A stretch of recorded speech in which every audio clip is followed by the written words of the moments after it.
Hola, bienvenido a Billy. Gracias por estar aquí. Esperamos que disfrutes este contenido y que tengas un día increíble. Vamos a empezar.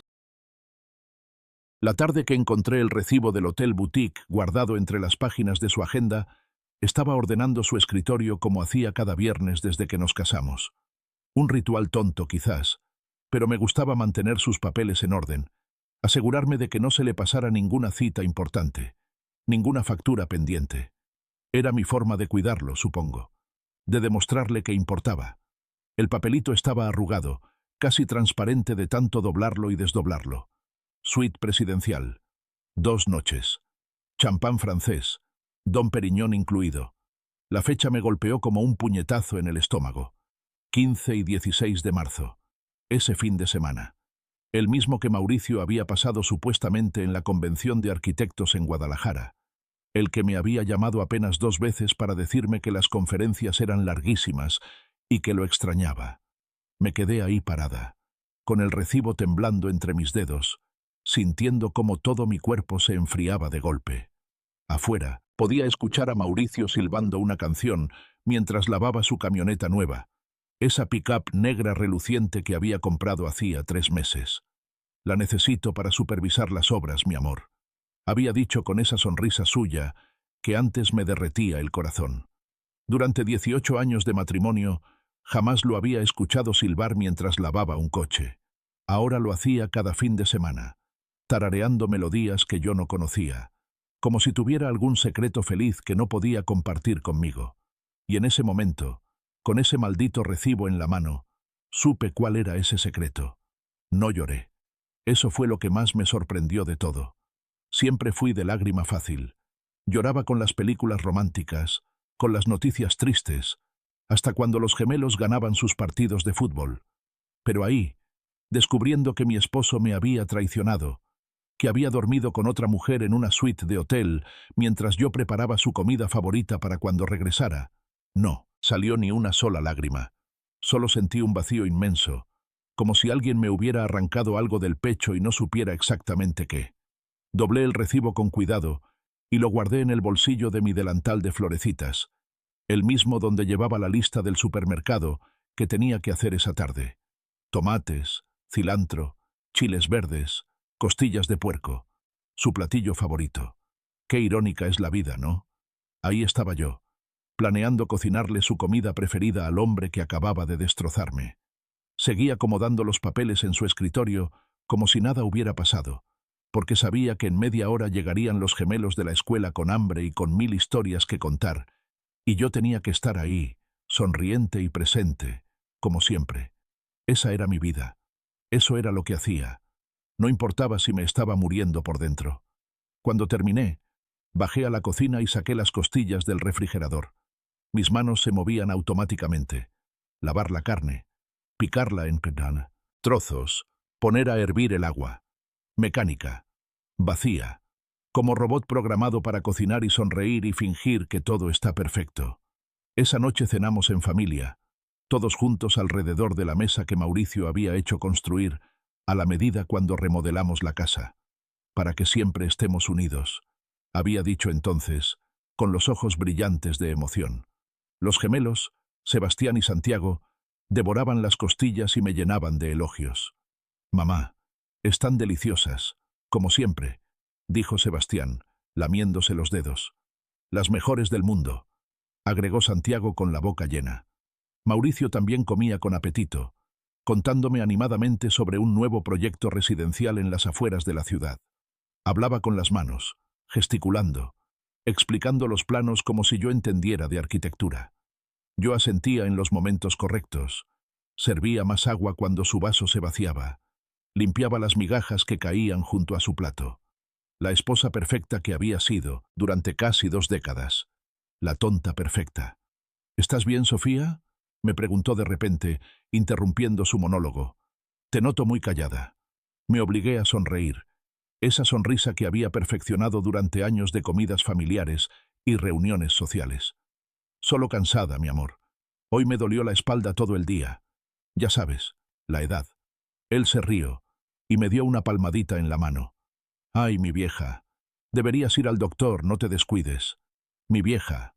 Así me llamaba ahora. 42 años y ya era su vieja. Me pregunté qué edad tendría ella. La otra, la de la suite presidencial y el champán francés. 20 y tantos probablemente, con la piel todavía firme, sin estrías ni cicatrices de cesáreas, sin ojeras de noches en vela cuidando niños enfermos. Mauricio volvió su atención al teléfono, ese aparato que últimamente era como una extensión de su mano. Lo mantenía siempre boca abajo sobre la mesa, se lo llevaba hasta el baño, vibraba a deshoras con mensajes que revisaba girándose ligeramente para que yo no viera la pantalla. En ese momento vibró de nuevo, y vi cómo sus labios se curvaban en una sonrisa pequeña, íntima, antes de revisar el mensaje. Esa sonrisa me dolió más que el recibo del hotel. Los gemelos terminaron de cenar y se fueron a hacer tarea. 14 años recién cumplidos, ya no eran mis bebés, aunque yo seguía viéndolos así. Estaban en esa edad complicada donde ya no me necesitaban para todo, pero todavía venían a buscarme cuando algo los preocupaba. Esa noche, mientras recogía los platos sucios y los llevaba al fregadero, pensé en ellos, en cómo se les iba a partir el corazón cuando se enteraran. Porque se iban a enterar, ¿verdad? Estas cosas siempre salen a la luz. Mauricio se fue temprano a la cama. «Tengo una junta importante mañana a primera hora», dijo bostezando. «Mejor me duermo temprano». Yo me quedé en la cocina terminando de limpiar. Pasé el trapo sobre la barra, de granito una y otra vez, en círculos cada vez más lentos, como si pudiera borrar también la traición junto con las migajas. Él mismo había instalado esa barra hacía 5 años, cuando remodeló toda la cocina como regalo de aniversario. Recordaba ese día perfectamente. Estaba tan orgulloso del trabajo, tan ilusionado con nuestro hogar, con nuestra familia. ¿En qué momento todo eso dejó de ser suficiente para él? Cuando finalmente subí a la habitación, Mauricio ya dormía profundamente. O fingía dormir. Ya no sabía distinguir qué era real y qué era teatro en mi matrimonio. Me metí en la cama con cuidado de no hacer ruido, acostándome en mi lado como había hecho durante 18 años, y me quedé mirando el techo en la oscuridad. El recibo seguía en el bolsillo de mi delantal, colgado ahora en el gancho del baño. Un pedacito de papel arrugado que había desmoronado 18 años de mi vida. 18 años de despertarme junto a este hombre, de prepararle el desayuno, de lavar su ropa, de criar a sus hijos, de construir un hogar que ahora se sentía como una casa de mentiras. Pensé en todas las señales que había ignorado, las llamadas que cortaba cuando yo entraba a la habitación, el perfume dulzón en el cuello de sus camisas, uno empalagoso que yo jamás usaría porque sabía que a él no le gustaba, las llegadas cada vez más tarde, siempre con excusas perfectamente creíbles, un cliente exigente, problemas en alguna obra, tráfico imposible, y yo, como tonta, asintiendo, creyendo cada palabra, preparando la cena y manteniéndola caliente para cuando llegara porque eso es lo que hacen las buenas esposas. A las 3 de la madrugada seguía despierta, escuchando los ronquidos suaves de Mauricio. Me levanté sin hacer ruido y bajé a la cocina. Preparé café aunque sabía que no debería tomar a esas horas, pero necesitaba hacer algo con las manos. Necesitaba sentir que todavía controlaba algo en mi vida. Me senté en la mesa de la cocina con mi taza humeante, viendo cómo amanecía lentamente a través de la ventana. Las primeras luces del día iluminaban el jardín que yo misma había plantado, las bugambilias que podaba cada mes, el limonero que Mauricio había sembrado cuando nacieron los gemelos. Un árbol por cada hijo, había dicho entonces, con las manos llenas de tierra y una sonrisa enorme, para que crezcan juntos, fuertes y sanos. ¿Qué pasaría con ese árbol cuando todo esto explotara? ¿Seguiría dando limones después del divorcio? Mi suegra, doña Remedios, vendría a comer ese domingo como cada 15 días. 72 años de carácter de acero y lengua afilada como navaja. Durante todos estos años, habíamos mantenido una relación cordial pero distante. Ella siempre criticaba sutilmente todo lo que yo hacía, cómo criaba a sus nietos, cómo decoraba la casa, cómo cocinaba. En mis tiempos las cosas se hacían diferente, decía con ese tono que dejaba claro que diferente significaba mejor. Nunca fue la suegra cariñosa con la que muchas nueras sueñan. No me abrazaba cuando llegaba, no me preguntaba cómo estaba, no me incluía en sus conversaciones con Mauricio. Yo era simplemente la mujer que había elegido su hijo, y ella lo toleraba con educación fría. Pero tampoco era cruel, solo distante, como si hubiera decidido desde el principio no encariñarse demasiado conmigo. Lo que yo no sabía entonces era que doña Remedios estaba a punto de convertirse en la aliada más inesperada que jamás hubiera imaginado. El viernes en la tarde, 3 días después de encontrar el recibo, recibí una llamada de un número desconocido. Estaba preparando la merienda de los gemelos y casi no contesto, pero algo, una corazonada, me hizo descolgar. «¿Señora Sofía Ortega?», preguntó una voz femenina joven, profesional, con acento chilango. «Soy Natalia Reyes, asistente del despacho jurídico González y Asociados. Su esposo, el arquitecto Mauricio Ortega, me pidió que la contactara para agendar una cita en nuestras oficinas. Necesitamos su firma en unos documentos». El corazón se me detuvo por un segundo antes de comenzar a latir a 1000 por hora. «¿Documentos?», repetí, manteniendo la voz lo más tranquila posible. «¿Qué tipo de documentos?». «Oh, son trámites rutinarios, señora, no se preocupe», respondió ella con ese tono alegre que usan las secretarias bien entrenadas. «Algo relacionado con propiedades. El arquitecto Ortega nos comentó que ustedes están reorganizando sus bienes, consolidando cosas.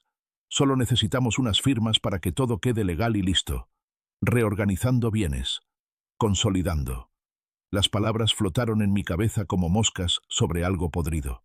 «¿Y para qué exactamente necesitan mi firma?», pregunté, apretando el teléfono hasta que me dolieron los nudillos. «Ay, señora, yo solo soy la asistente», se rió ella ligeramente.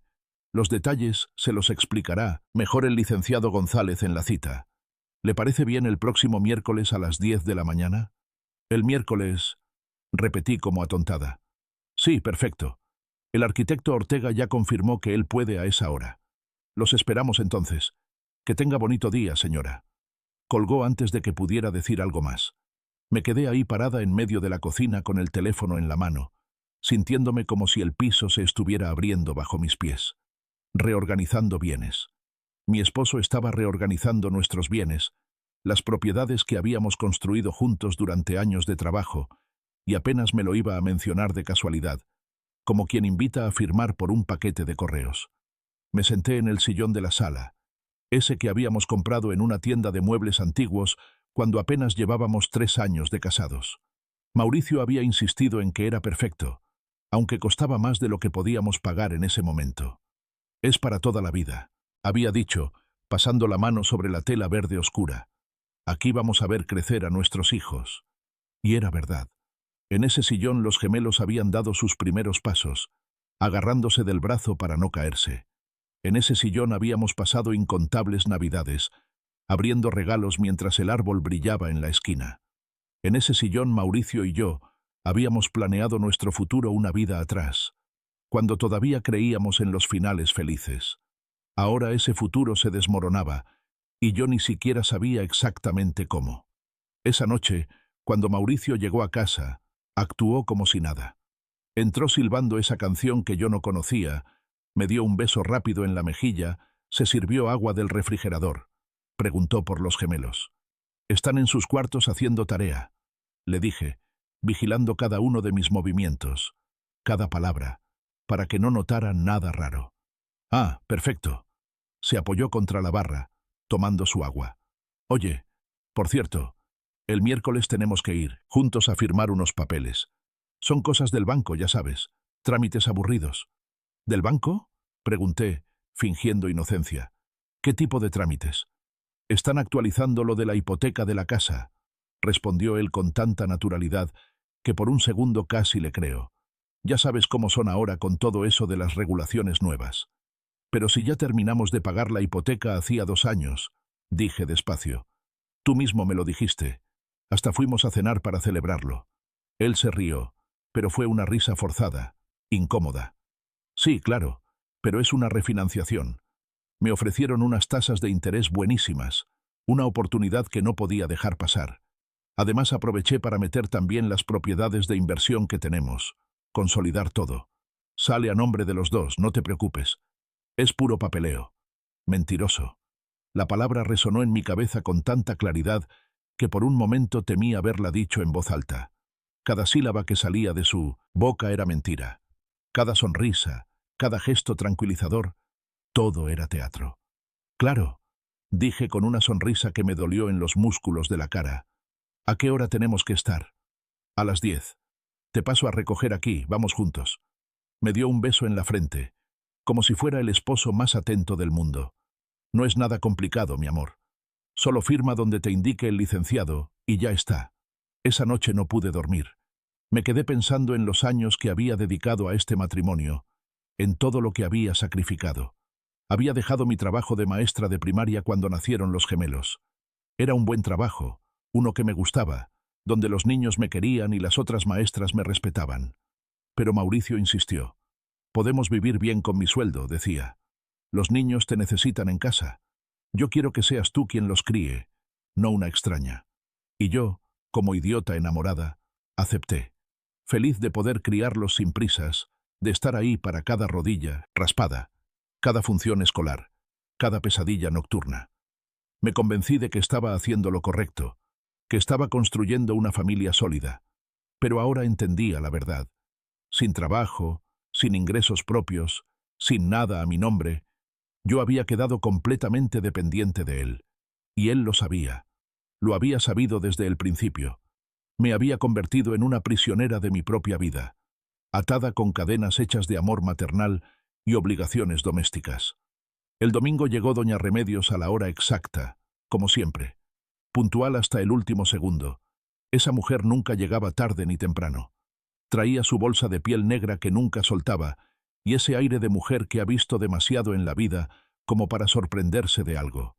Me había levantado desde las 6 de la mañana para preparar el mole, su platillo favorito. 3 horas tostando chiles, moliendo especias, revolviendo la olla con paciencia infinita. Porque eso era lo que se esperaba de mí.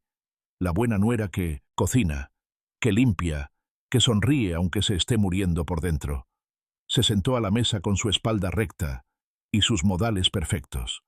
Mauricio estaba de excelente humor, contando chistes malos que ella apenas celebraba, sirviéndole vino tinto que ella bebía en sorbos pequeños y medidos. Los gemelos comían rápido, queriendo terminar pronto para irse a jugar. Yo apenas probé bocado, sintiendo que cada cucharada se me atoraba en la garganta. Doña Remedios me miraba de vez en cuando con esos ojos oscuros que no revelaban nada.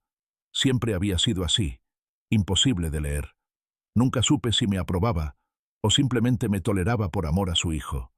Después de la comida, Mauricio se llevó a los gemelos a su clase de fútbol.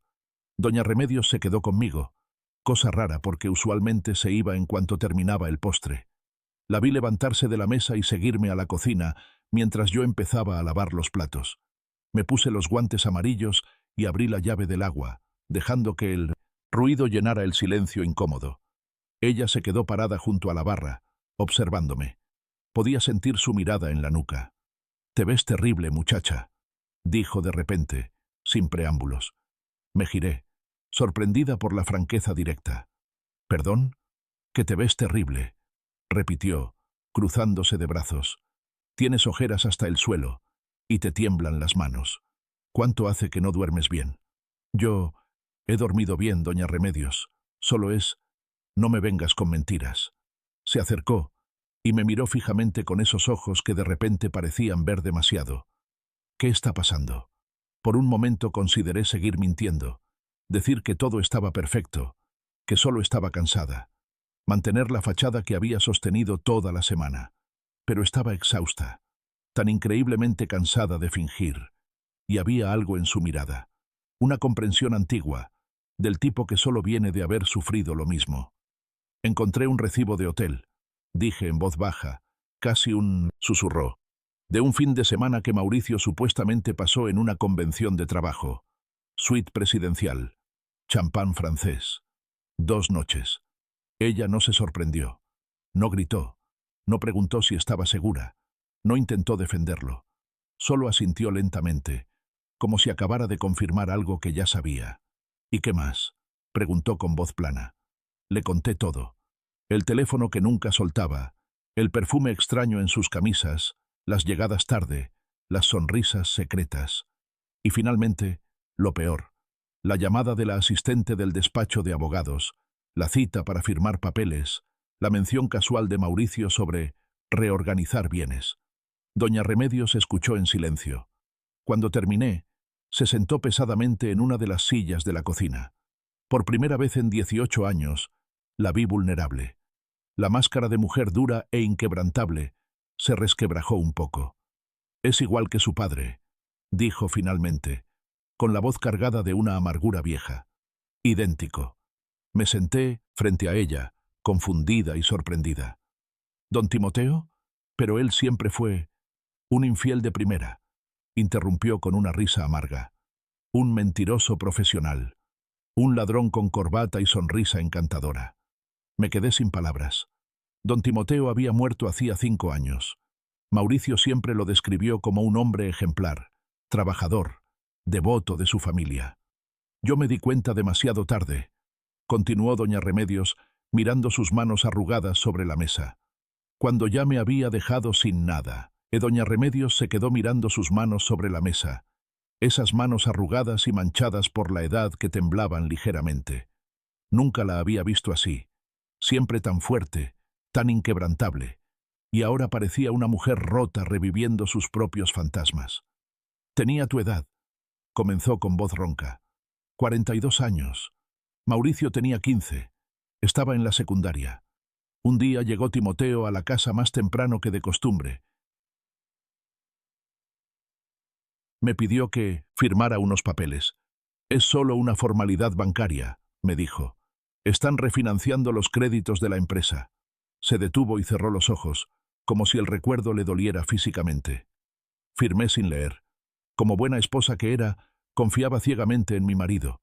¿Para qué iba a desconfiar del padre de mi hijo, del hombre con quien llevaba 25 años casada?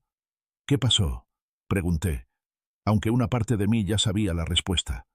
3 meses después me enteré de que había transferido todo a nombre de su querida. Todo, Sofía. La casa, el negocio, las cuentas bancarias, hasta el coche. Yo había firmado mi propia ruina sin saberlo. Su voz se quebró ligeramente. Cuando lo confronté, ni siquiera tuvo la decencia de mentir. Me dijo que estaba enamorado de ella, que llevaban 2 años juntos, que ella sí lo hacía sentir vivo. Tenía 26 años, trabajaba como secretaria en su empresa, casi la edad de nuestro hijo. Me llevé la mano a la boca, sintiendo náuseas. Intenté pelear legalmente, continuó doña Remedios, pero en esos tiempos, hacía 30 años, las leyes no protegían tanto a las esposas, y él tenía buenos abogados, los mejores. Al final me quedé con una miseria, una pensión ridícula que apenas me alcanzaba para sobrevivir. Tuve que irme a vivir con mi hermana durante años, hasta que pude ahorrar para comprar mi departamento pequeño. ¿Y la otra mujer? Una sonrisa amarga cruzó su rostro. Lo dejó 4 años después, cuando apareció alguien más joven y con más dinero. Timoteo intentó regresar conmigo, por supuesto, arrepentido, llorando, jurando que había sido un error. Pero yo ya no era la misma. Le cerré la puerta en la cara. Se quedó en silencio unos segundos, perdiéndose en sus memorias. Luego me miró directamente a los ojos. Mauricio tenía 15 años cuando todo eso pasó. Vio cómo su padre me destruyó. Vio cómo me quedé sin nada. Juró que él nunca sería como su padre, que él valoraría a su familia. Se rió con tristeza. Y mírate ahora.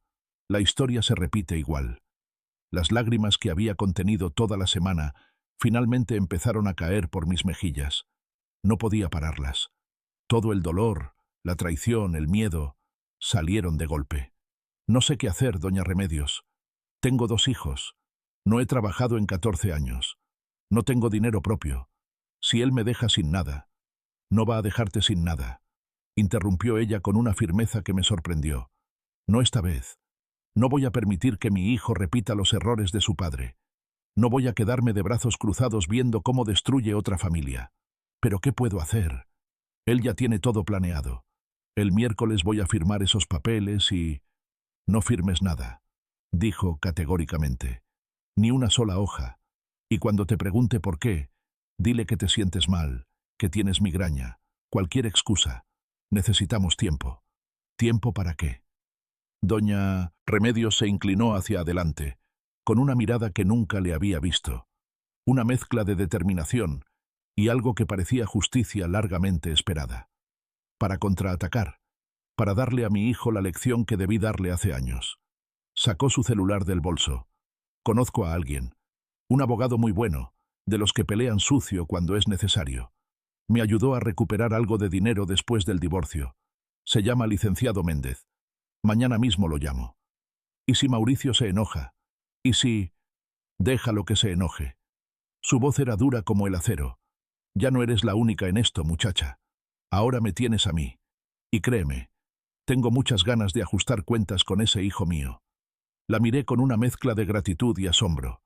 Esta mujer que durante 18 años había mantenido su distancia, que nunca me había abrazado ni me había llamado por apodos cariñosos, de repente se había convertido en mi única aliada. ¿Por qué hace esto por mí? Pregunté en voz baja. Usted siempre ha sido... distante.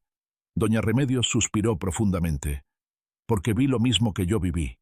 Porque no quiero que mis nietos pasen por lo que pasó Mauricio. Y porque... Se detuvo, buscando las palabras. Porque aunque nunca lo demostré mucho, siempre te respeté. Eres buena madre, buena esposa. No mereces esto. Nadie lo merece. Nos quedamos en silencio unos minutos. El único sonido era el goteo de la llave del fregadero, que siempre amenazaba con descomponerse. Afuera se escuchaban los gritos alegres de unos niños jugando en la calle. «Hay algo más que debes saber», dijo doña Remedios finalmente. «Necesitas investigar, ver estados de cuenta, papeles, todo lo que puedas. Si Mauricio está planeando dejarte sin nada, necesitamos saber exactamente qué tiene, dónde está, a nombre de quién. No sé cómo hacer eso. Él guarda todo bajo llave en su oficina. Pues encuentra la manera». Su tono no admitía réplicas. «Toma fotos con tu celular si es necesario. Cualquier documento que encuentres, cualquier cosa que parezca importante. El licenciado Méndez nos dirá qué necesitamos». Esa noche, después de que doña Remedios se fue y Mauricio regresó con los gemelos, me dediqué a observarlo de manera diferente. Ya no con los ojos de la esposa enamorada, sino con la frialdad de alguien que finalmente ve la verdad. Lo vi reírse con los niños mientras cenaban. Tan natural, tan cariñoso. ¿Cómo podía ser tan buen padre y tan mal esposo al mismo tiempo? ¿Cómo podía besarles la frente a sus hijos con tanto amor y al mismo tiempo planear destruir su hogar? Esa noche esperé a que todos durmieran. La casa estaba en silencio. Solo se escuchaba el tic-tac del reloj de la sala. Mauricio roncaba suavemente en nuestra habitación. Me levanté con cuidado, el corazón latiéndome tan fuerte que temí que me escuchara. Bajé las escaleras evitando los escalones que crujían, los mismos que había aprendido a esquivar durante años, cuando bajaba en la madrugada a preparar biberones para los gemelos. La oficina de Mauricio estaba al fondo del pasillo, con su puerta de madera maciza siempre cerrada con llave. Pero yo sabía dónde guardaba las llaves. En el florero azul del estante superior de la cocina, donde creía que yo nunca miraría porque no alcanzaba sin subirme a una silla. Con manos temblorosas, tomé las llaves y regresé a la oficina. El sonido de la llave girando en la cerradura me pareció ensordecedor en el silencio de la noche. Entré y cerré la puerta detrás de mí, encendiendo solo la lámpara del escritorio para no llamar la atención. El escritorio estaba ordenado, cada cosa en su lugar, tan perfecto como todo en la vida de Mauricio. La fachada perfecta del hombre, hombre perfecto. Abrí el primer cajón y empecé a revisar. Facturas, planos de construcción, contratos. Fotografiaba todo con mi celular, sin saber exactamente qué era importante y qué no. El licenciado Méndez decidiría. En el tercer cajón encontré una carpeta etiquetada personal. El corazón se me aceleró. La abrí con manos temblorosas. Estados de cuenta bancarios. Pero no los que yo conocía. No la cuenta conjunta donde depositábamos el dinero para los gastos de la casa. Estas eran cuentas diferentes, a nombre solo de Mauricio. 3 cuentas distintas con saldos que me dejaron sin aire. 230.000 pesos en una. 350.000 en otra. $500.000 en la tercera. Más de 1 millón de pesos que yo no sabía que existían. Ahorros que había acumulado mientras yo pedía permiso para comprar un vestido nuevo. mientras regateaba en el mercado para que alcanzara el dinero de la quincena. Seguí fotografiando. Las manos me temblaban tanto que algunas fotos salieron borrosas. Pero continué. Había escrituras de propiedades que tampoco conocía. 2 departamentos en la ciudad que supuestamente eran inversiones, pero que estaban registrados solo a su nombre. Un terreno en la playa. Y entonces encontré algo que me heló la sangre. Un contrato preliminar de venta de nuestra casa. Nuestra casa, donde habíamos criado a nuestros hijos, donde yo había invertido cada segundo de mi vida en crear un hogar. Fechado para dentro de 2 meses, con un comprador ya identificado. Mauricio estaba vendiendo mi casa, nuestro hogar, y yo ni siquiera sabía. Tuve que morderme el puño para no gritar. La rabia me quemaba por dentro como ácido. ¿Cómo se atrevía?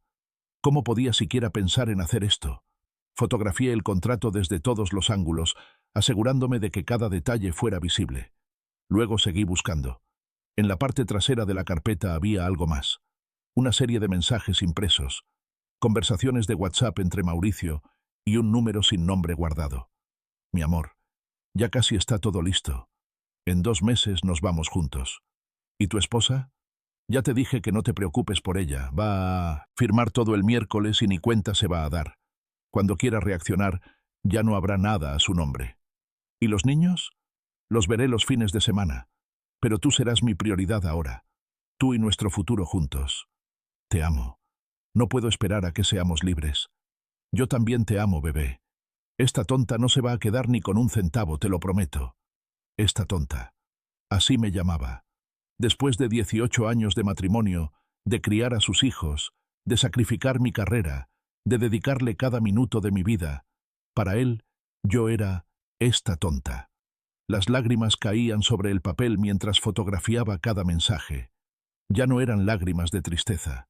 Eran lágrimas de rabia pura, de indignación, de una furia que nunca antes había sentido. Seguí leyendo. Los mensajes revelaban más detalles de su plan. Iba a transferir todo a su nombre antes del divorcio. La casa, las propiedades, las cuentas. Dejarme solo con lo mínimo que la ley obligaba. Una pensión miserable que apenas alcanzaría para sobrevivir. Y ella, la otra, estaba completamente de acuerdo con el plan. Incluso lo alentaba. «Tiene lo que se merece por ser tan ingenua», escribió ella en uno de los mensajes. «Las mujeres como ella merecen quedarse solas». 24 años tenía, según mencionaba en otro mensaje. 24. Casi la misma edad que tenía yo cuando me casé con Mauricio.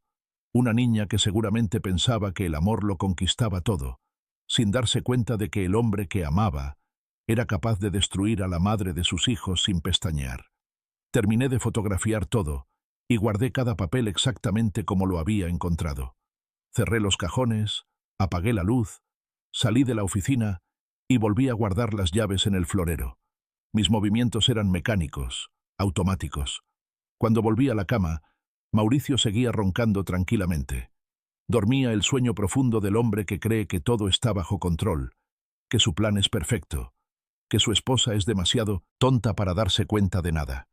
Me acosté a su lado, mirando el techo en la oscuridad. Ya no sentía ganas de llorar. El dolor se había transformado en algo diferente, algo frío y duro y determinado. Mauricio creía que yo era una tonta. Su amante pensaba que yo era ingenua. Los dos estaban seguros de que me quedaría sin nada. No tenían idea de lo equivocados que estaban.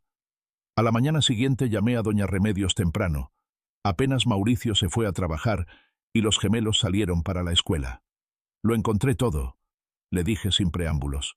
Cuentas bancarias, propiedades escondidas, un contrato de venta de la casa y mensajes. Muchos mensajes entre él y ella. Hubo un silencio del otro lado de la línea. «¿Tan grave es?», preguntó finalmente. «Peor de lo que imaginábamos».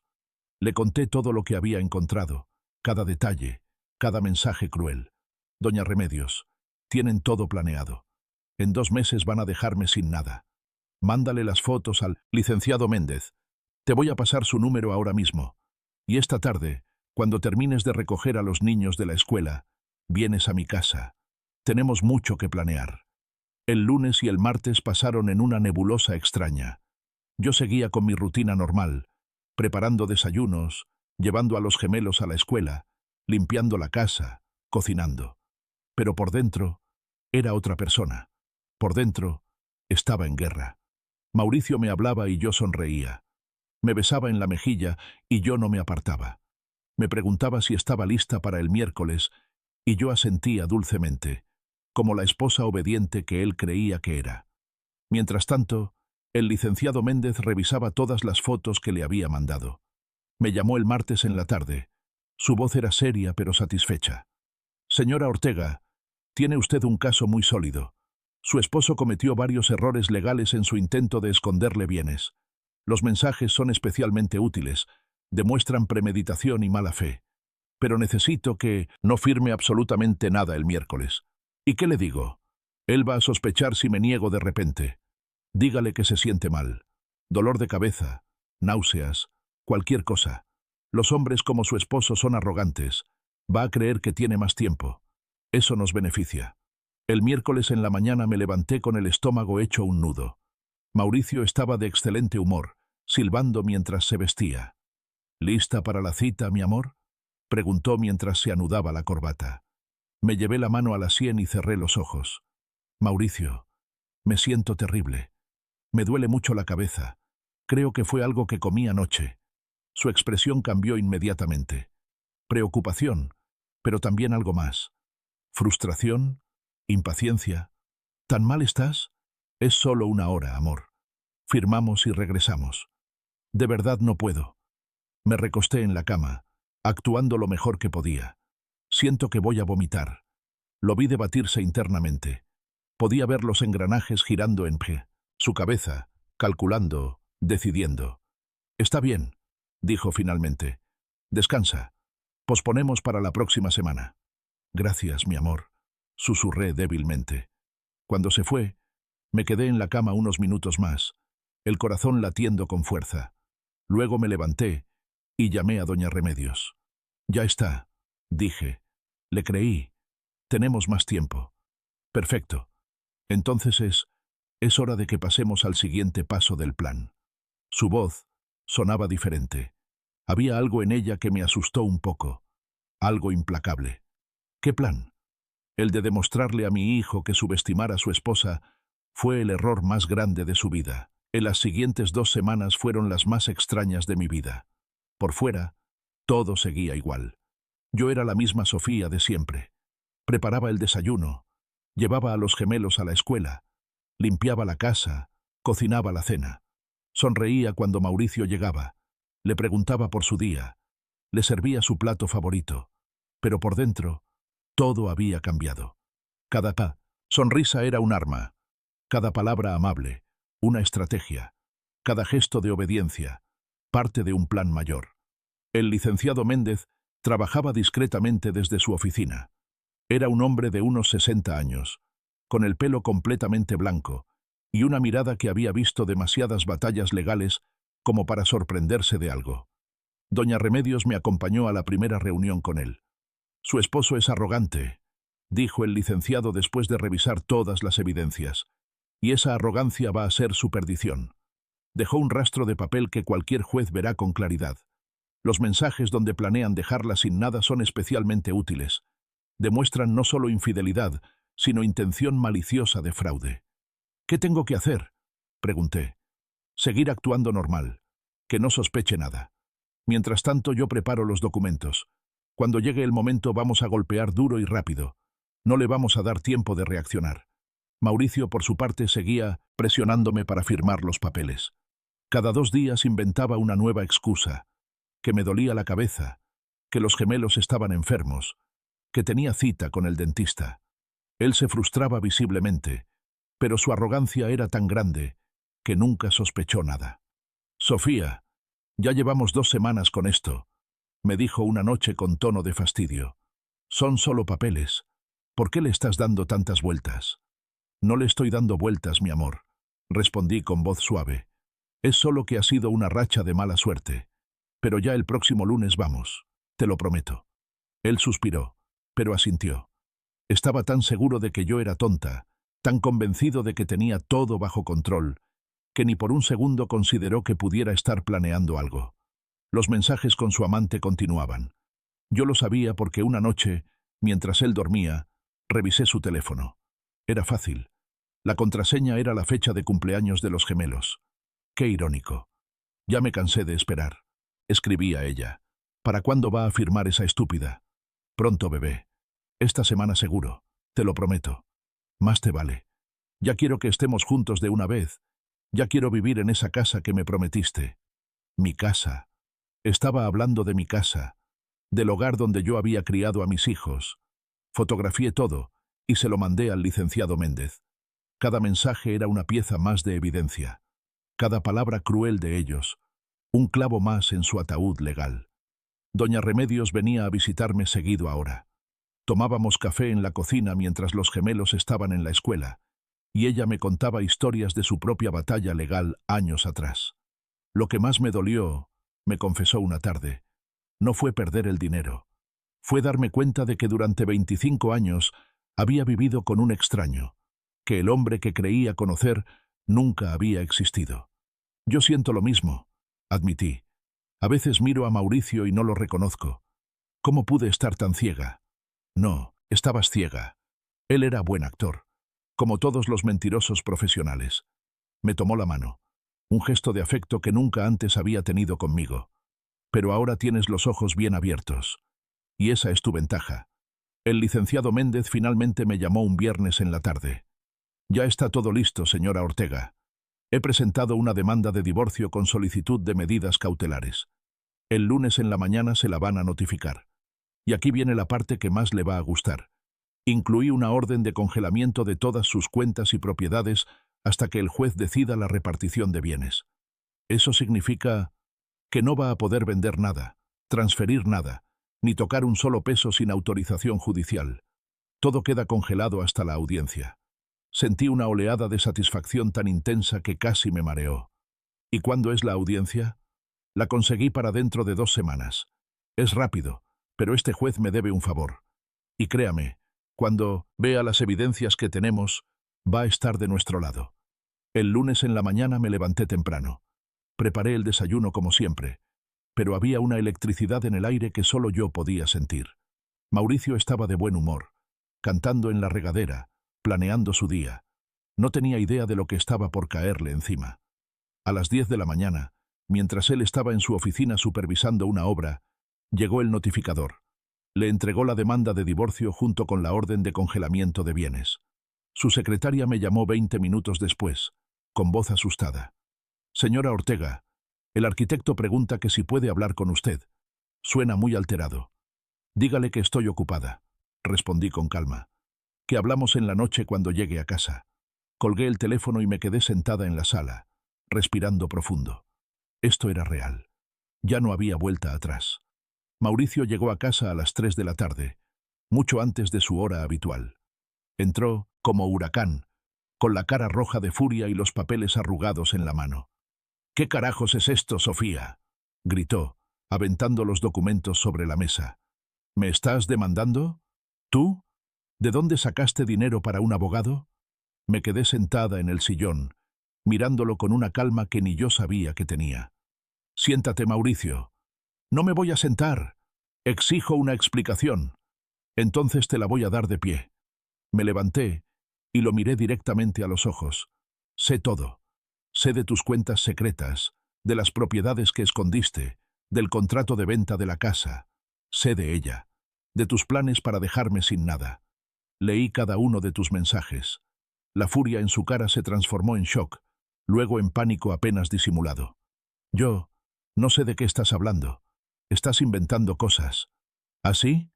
Saqué mi teléfono y le mostré las fotos de los mensajes. «Esta tonta no se va a quedar ni con un centavo». «¿Te suena familiar?». Se puso pálido. Abrió la boca, pero no salió ningún sonido. «Durante 18 años fui tu esposa perfecta», continué, sintiendo cómo la rabia que había contenido durante semanas finalmente salía. «Dejé mi trabajo por ti. Crié a tus hijos. Mantuve tu casa impecable.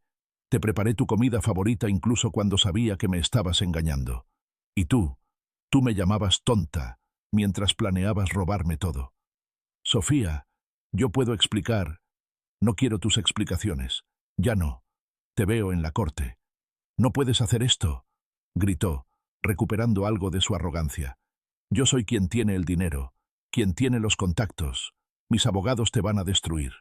Sonreí, una sonrisa fría que incluso a mí me sorprendió. «Inténtalo. A ver qué tan bueno eres explicándole a un juez por qué escondiste bienes maritales mientras planeabas dejarme sin nada». Se quedó ahí parado, vibrando de rabia impotente. Luego tomó su celular y marcó un número. «Necesito que vengas», dijo con voz tensa. «Tenemos un problema». 20 minutos después llegó ella. La otra. La vi por primera vez a través de la ventana de la sala. Era joven, como imaginaba. Bonita de esa manera genérica de las chicas que siguen tendencias de Instagram. Cabello largo teñido de rubio, tacones altos, vestido ajustado. Se colgaba del brazo de Mauricio como si fuera una posesión. Cuando entraron, ella me miró con desprecio apenas disimulado. Yo la observé con la misma calma con la que había enfrentado a Mauricio. «Así que tú eres la famosa esposa», dijo con tono burlón. «La verdad, no entiendo qué le vio Mauricio. Estás muy acabada». «Cassandra, no», intentó interrumpir Mauricio. «¿Cassandra?», repetí, casi queriendo reír por lo ridículamente predecible que era el nombre. «Mucho gusto, Cassandra. Yo soy Sofía, la tonta, que según ustedes no se iba a quedar con un centavo». Ella parpadeó, confundida por mi tono tranquilo. «Mira, señora, Mauricio y yo estamos enamorados. No es nada personal contra ti, pero él merece ser feliz con alguien que... ¿Con alguien que qué?», la interrumpí. «¿Con alguien más joven? ¿Más delgada? ¿Sin estrías de embarazo? Por favor, continúa. Me encantaría saber qué más me hace inferior a ti». «Sofía, basta», dijo Mauricio. «Esto no nos está llevando a ningún lado». «Tienes razón. Nos está llevando a la corte, donde un juez va a decidir cuánto van a pagar por intentar defraudarme». Cassandra lo miró alarmada. «Mauricio, dijiste que todo estaba bajo control, que ella iba a firmar y ya. Las cosas se complicaron». «¿Se complicaron?». Su voz subió una octava. «¿Qué significa eso? ¿Qué va a pasar con la casa que me prometiste? ¿Con el viaje a Europa?». Y ahí estaba. La verdadera razón por la que estaba con él. No era amor. Era interés puro y duro. Mauricio tenía el dinero que ella quería, y ella tenía la juventud que él deseaba. Un intercambio perfecto, hasta que yo me interpuse en sus planes. «La casa no va a ningún lado», dije. «Y el viaje a Europa tampoco. Todo está congelado hasta que el juez decida. Y algo me dice que cuando vea las evidencias, no van a salir muy bien parados». Mauricio y Cassandra se fueron una hora después, discutiendo acaloradamente. Los escuché desde la ventana. Ella lo culpaba por arruinar todo. Él intentaba calmarla. El romance perfecto mostrando sus primeras grietas. Las 2 semanas siguientes fueron una batalla legal intensa. Los abogados de Mauricio, caros y prepotentes, intentaron cada truco del libro. Argumentaron que las cuentas eran su dinero personal, que las propiedades eran inversiones separadas, que los mensajes estaban sacados de contexto, pero el licenciado Méndez era mejor. Para cada argumento de ellos, tenía una respuesta contundente respaldada por evidencias. Las fotos de los estados de cuenta demostraban que el dinero provenía de ingresos durante el matrimonio. Los títulos de propiedad mostraban fechas que coincidían con nuestros años juntos. Y los mensajes hablaban por sí solos. Doña Remedios me acompañó a cada audiencia preliminar. Se sentaba en la primera fila, con su bolsa de piel negra y su mirada de acero, como un recordatorio silencioso para Mauricio, de que estaba repitiendo los errores de su padre. Finalmente llegó el día de la audiencia principal. Me vestí con un traje sastre azul oscuro que doña Remedios me había ayudado a escoger. «Tienes que verte respetable, digna», me había dicho, «como la mujer que eres, no como la víctima que ellos quieren que aparentes ser». La sala de audiencias estaba llena. Mauricio llegó con su costoso abogado y con Cassandra del brazo, como si quisiera hacer una declaración. Ella llevaba un vestido rojo demasiado ajustado para la ocasión y tacones ridículamente altos. Yo casi sentí pena por lo patética que se veía. El juez era un hombre de unos 50 años, con cara seria y modales formales. Se llamaba juez Ramírez y tenía reputación de ser estricto pero justo.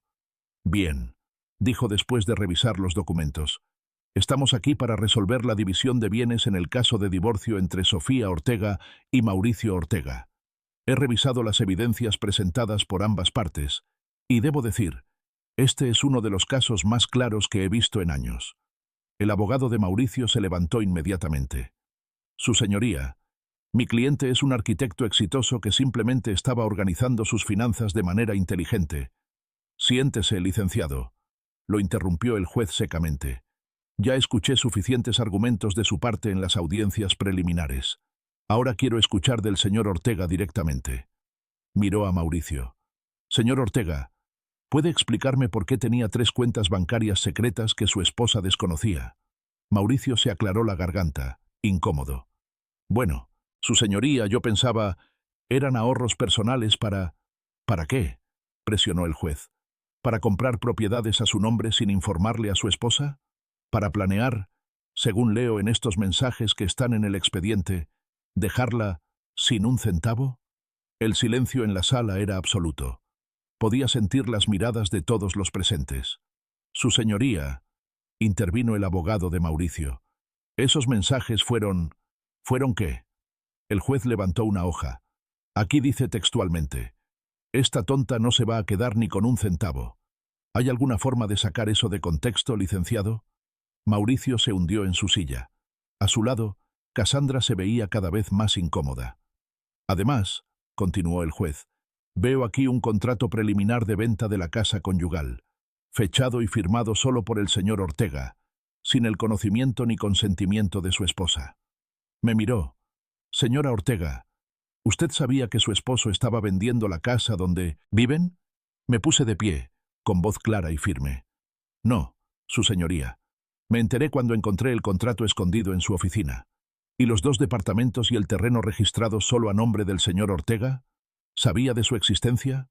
No, su señoría. Tampoco sabía de las cuentas bancarias con más de 1 millón de pesos. El juez negó con la cabeza, claramente disgustado. Señor Ortega, usted no solo fue infiel a su esposa, intentó activamente defraudarla de los bienes que corresponden a ambos por ley. Planeó, premeditadamente, dejarla sin recursos mientras usted disfrutaba del patrimonio construido durante 18 años de matrimonio. Su señoría, yo puedo explicar, intentó Mauricio. Ya no quiero más explicaciones. El juez se volvió hacia Cassandra. ¿Y ustedes? Yo soy su novia, respondió ella con voz pequeña, toda su arrogancia anterior evaporada. Su cómplice, más bien, corrigió el juez fríamente. He leído sus mensajes también, señorita. Tiene lo que se merece por ser tan ingenua. Ya quiero vivir en esa casa que me prometiste. No es ilegal ser amante, señorita, pero su participación activa en este plan demuestra su carácter. Cassandra se puso roja como su vestido. Intentó hablar, pero el juez la silenció con un gesto. He tomado una decisión, declaró el juez Ramírez. La casa conyugal queda a nombre de la señora Sofía Ortega, así como el 50% de todas las propiedades adicionales y cuentas bancarias. El señor Mauricio Ortega pagará además una compensación adicional de 300.000 pesos por daño moral y ocultamiento de bienes.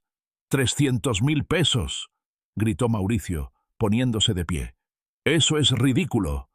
Siéntese, señor Ortega, o lo acuso de desacato. El juez lo miró severamente. Intentó defraudar a la madre de sus hijos.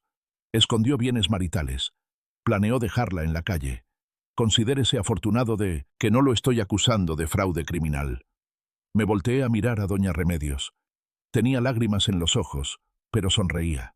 Por primera vez en 18 años, me tomó la mano y la apretó con fuerza. Tu padre estaría orgulloso, me susurró. El abogado de Mauricio intentó apelar, argumentar, negociar, pero el juez fue inflexible. Las evidencias eran demasiado claras, el plan demasiado obvio. Cuando salimos de la sala, Mauricio y Cassandra se quedaron atrás. Los escuché discutir mientras caminaba hacia la salida con doña Remedios y el licenciado Méndez. «Esto es tu culpa», decía Cassandra con voz histérica. «Dijiste que era fácil, que ella no se iba a dar cuenta. Ahora no tenemos nada». «Todavía tengo...» empezó Mauricio. «¿Qué tienes? ¿La mitad de lo que tenías antes?» Yo no me conformo con eso, Mauricio. Yo merezco más. Y ahí se rompió la ilusión. El amor perfecto, el romance apasionado, todo se desmoronó frente a la realidad del dinero. Cassandra no estaba enamorada de Mauricio. Estaba enamorada de su cartera. Y ahora que esa cartera estaba más ligera, su amor desaparecía con una velocidad sorprendente. 3 meses después, los gemelos y yo seguíamos viviendo en nuestra casa. Era oficialmente mía ahora, completamente pagada y a mi nombre. Había vuelto a trabajar como maestra en una escuela primaria cerca de casa. No pagaban mucho, pero era suficiente, y me gustaba sentirme útil de nuevo, independiente. Mauricio vivía en un departamento pequeño, solo. Cassandra lo había dejado 2 semanas después de la audiencia, cuando se dio cuenta de que el estilo de vida que esperaba ya no era posible. Según me contó doña Remedios, se había mudado con otro hombre, esta vez un empresario mayor con más dinero. Mi ex-suegra, quien ahora insistía en que la llamara Remedios sin el doña, venía a comer cada domingo. Los gemelos la adoraban, y ella se había vuelto la abuela cariñosa que nunca había sido antes. A veces pienso que ambas sanamos juntas, 2 mujeres que habían sido traicionadas de la misma manera, pero que finalmente encontraron justicia. Una tarde, mientras tomábamos café en la cocina después del almuerzo dominical, Remedios me miró con esos ojos oscuros que ahora conocía también. ¿Sabes qué es lo irónico?, dijo. Mauricio pasó su adolescencia odiando a su padre por lo que me hizo. Juraba que él sería diferente, y terminó siendo exactamente igual. ¿Crees que se arrepiente? Se encogió de hombros. Probablemente, pero no del dolor que causó. Se arrepiente de haber sido descubierto, de haber perdido. Los hombres como él solo lamentan las consecuencias, no sus acciones. Tenía razón. Mauricio intentó acercarse un par de veces, mandándome mensajes pidiendo perdón, diciendo que había sido un error, que todavía me amaba. Pero ya no era la misma mujer ingenua que había creído cada una de sus mentiras. Los gemelos lo veían los fines de semana, como ordenó el juez. Era incómodo al principio, pero gradualmente encontramos un ritmo. Ellos nunca supieron todos los detalles sórdidos, solo que su padre y yo ya no podíamos estar juntos. Cuando crecieran, quizás les contaría toda la verdad. Pero por ahora, proteger su inocencia era más importante. Una noche, mientras preparaba la cena y los gemelos hacían tarea en sus cuartos, miré alrededor de mi cocina, la misma cocina donde había descubierto el recibo del hotel hacía casi 6 meses, la misma cocina donde había llorado en silencio durante semanas, la misma cocina donde Remedios y yo habíamos planeado nuestro contraataque. Pero ya no se sentía igual. Ya no era el escenario de mi humillación. Era mi cocina, en mi casa, parte de la vida que estaba reconstruyendo. El timbre sonó, sacándome de mis pensamientos. Era Remedios, con una bolsa de pan dulce. Pensé que te gustaría compañía, dijo con una sonrisa. Siempre, respondí, dejándola entrar. Nos sentamos en la mesa de la cocina, comiendo pan dulce y tomando café. 2 mujeres que habían sido subestimadas, llamadas tontas, consideradas ingenuas. 2 mujeres que habían demostrado que la mayor estupidez es subestimar a alguien que tiene todo que perder. ¿Sabes qué le dije a Mauricio la última vez que hablé con él?, preguntó Remedios de repente. ¿Qué?, le dije. Tu padre también creyó que yo era tonta. Murió solo, arrepentido y abandonado por la mujer por quien me dejó. Tú vas por el mismo camino. Tomó un sorbo de café. Se puso pálido. Nos quedamos en silencio unos momentos, digiriendo esas palabras. Luego Remedios sonrió, una sonrisa que contenía años de sabiduría duramente ganada. Hay algo que aprendí en todo esto, dijo, que ser subestimada es un superpoder. Mientras ellos piensan que eres tonta, tú puedes estar planeando tu victoria. Levanté mi taza de café en un brindis silencioso. Ella hizo lo mismo, por las mujeres llamadas tontas, que resultaron ser las más inteligentes de todas, por las que aparentan debilidad pero tienen núcleos de acero, por las que esperan el momento perfecto y entonces golpean con precisión quirúrgica. Afuera, el sol se ponía sobre mi jardín, iluminando las bugambilias que yo misma había plantado años atrás. Habían sobrevivido sequías, plagas, tormentas, y seguían floreciendo, más hermosas cada temporada. igual que yo.